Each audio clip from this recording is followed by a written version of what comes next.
Olá pessoal, boa tarde a todos, organizações que aprendem novamente. Eu estou aqui com o José Luiz Queiroz, ele que é auditor fiscal do trabalho, e hoje o José Luiz vai falar um pouquinho sobre a questão da jornada de trabalho, o que isso tem a contribuir para as organizações e para os funcionários. José Luiz, obrigado pelo convite. Jornada de trabalho, qual que é a importância disso daí para o funcionário, para o trabalhador aí, e principalmente para o gestor na organização, né, que precisa constantemente se atualizar aí com esses tópicos importantes dentro da sua organização? Exatamente, Ronaldo. Eu que agradeço o convite de estar aqui hoje no seu programa.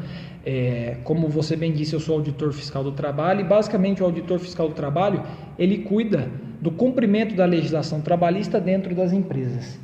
E pelo que a gente anda, pelo que a gente trabalha dentro das organizações, a jornada de trabalho é sempre um tema bastante delicado para os empregadores, porque ele é muito complexo, tem muitos meandros, são vários detalhes. Então sempre causa uma preocupação aqui, uma preocupação ali, porque as regras são várias e na verdade elas não estão apenas num lugar. Por exemplo, se nós pegarmos a Constituição Federal, lá, já no começo da Constituição, ela diz que a jornada máxima de um trabalhador na semana é de 44 horas. 44 horas semanais. Exatamente. O trabalhador, o que fizer além disso, ele cai em hora extra. Mas o recomendado é que se faça uma jornada de até 44 horas. Pode ser 40, 36, 24, mas no máximo 44 horas. Os intervalos para descanso, entre duas jornadas, para refeição, também já consta alguma base na Constituição Federal. As férias, que a gente pode considerar o período de férias como um período de descanso do trabalhador. Então, muitas coisas estão na Constituição. Aí a gente sai da Constituição, desce para a CLT, que é a Constituição das Leis Trabalhistas, que ela é de 1943. Ou seja, as regras estão lá, existem a maioria delas desde lá 43, algumas sofreram uma outra atualização, mas a CLT já tem mais de 80 anos. E lá a gente especifica, cada um desses tópicos está descrito na CLT. Hora extra, férias, descanso dentro da jornada de trabalho, descanso entre duas jornadas de trabalho, descanso semanal, por exemplo, repouso aos domingos, tudo isso está dentro da CLT. Então, se nós pegarmos, dentro da CLT, vamos pegar um tema, férias, que todo trabalhador, ele entra na empresa, daqui a pouco ele já começa a perguntar das férias. Quando serão minhas férias? E o gestor também precisa programar as férias, porque se ele tem 20 empregados, são 20 férias no ano. Ele não pode deixar todo mundo para tirar férias em dezembro, a não ser que ele tenha férias coletivas e pare a empresa, pare a produção. Parar de produção. Se não, ele também tem que se preocupar, ele tem que montar uma escala. Então, é um tema interessante e importante para os dois. Para o gestor é importante, olha o que o Zé falou, é importante você conhecer a CLT, mesmo para você, empresário, não ter prejuízo, e para o trabalhador, para ter os seus direitos, conhecer os seus direitos em relativo a toda a regra de trabalhador, férias remuneradas, jornada de trabalho, enfim. E Zé, então sobre essa questão de jornada de trabalho, hora extras, férias, intervalos, o que você tem a dizer aí para o trabalhador e para o gestor da organização? Então, por exemplo, se a gente voltar aqui, abordar rapidamente as férias. Todo trabalhador tem direito a 30 dias de férias no ano. Isso obriga um planejamento do trabalhador e um planejamento do empregador. Até porque não é só questão dele estar fora, tem a questão financeira. As férias, elas são remuneradas com 1/3 a mais do salário. Exato. Então ele sai de férias, mas ele recebe também esse 1/3 a mais. Imagine esse 1/3 a mais numa empresa de 100 funcionários. Precisa no mínimo ter um planejamento de como é que vai ser isso daí, né? Exatamente, um planejamento de escala de trabalho e um planejamento financeiro. Porque as férias, ela tem esses dois lados. Uma outra questão da jornada, a hora extra. Uma coisa importante para o patrão e para o empregado. O trabalhador, ele só pode, em regra, fazer 2 horas extras por dia.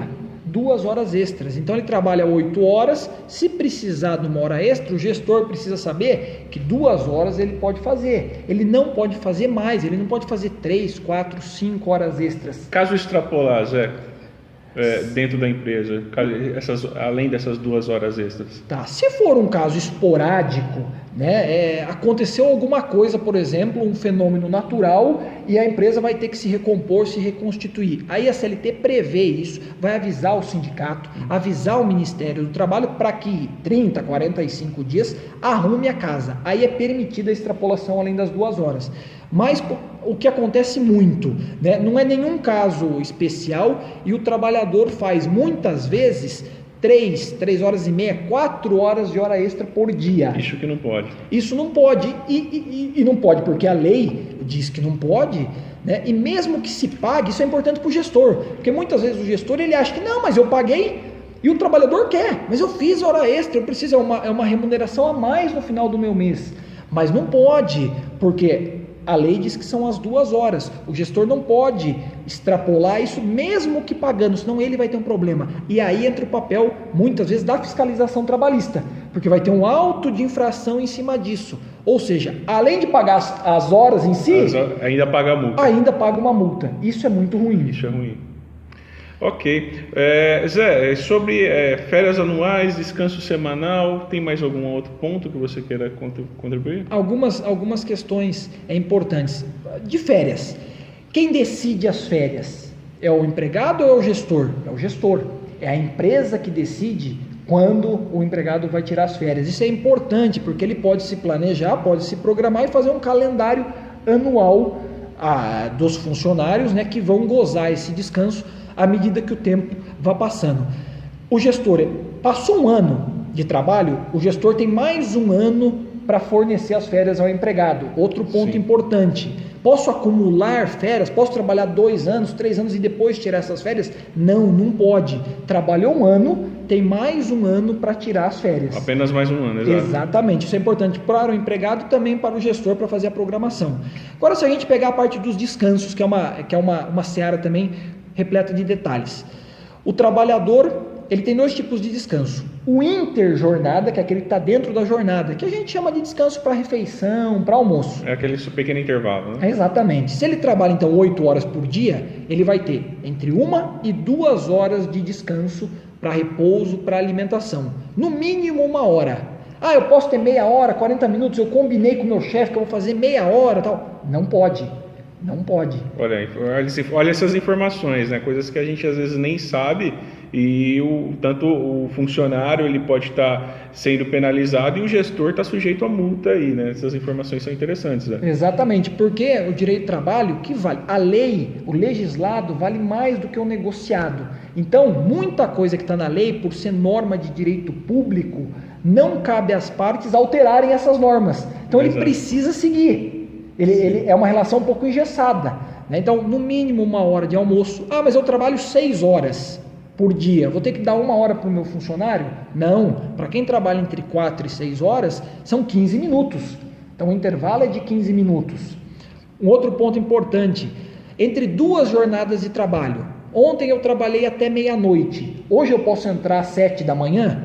Não pode, Ronaldo. Por quê? Porque entre 2 jornadas de trabalho, o período mínimo de descanso é de 11 horas. 11 horas. 11 horas. É informação interessante também, porque às vezes você trabalha até na empresa, faz um expediente puxado, né, e geralmente se você não fez aquele intervalo de descanso que é pré-estabelecido, você não vai poder estar entrando no outro dia. Zé, muito obrigado pela sua presença aqui no Organizações que Aprendem. É sempre importante estar trazendo pessoas, estar trazendo novidades e informações para o gestor, para as empresas, para os funcionários também no caso, né? Legislações trabalhistas, esse tema de jornada de trabalho também é bem interessante, bem atual. Coisas que provavelmente muito menos os gestores sabem e os funcionários também precisam estar constantemente se atualizando. E comentários, dúvidas, sugestões aí do canal e para os próximos temas, deixem aí nos comentários ou então no 14 991 96 1540. A todos, muito obrigado e até a próxima aula.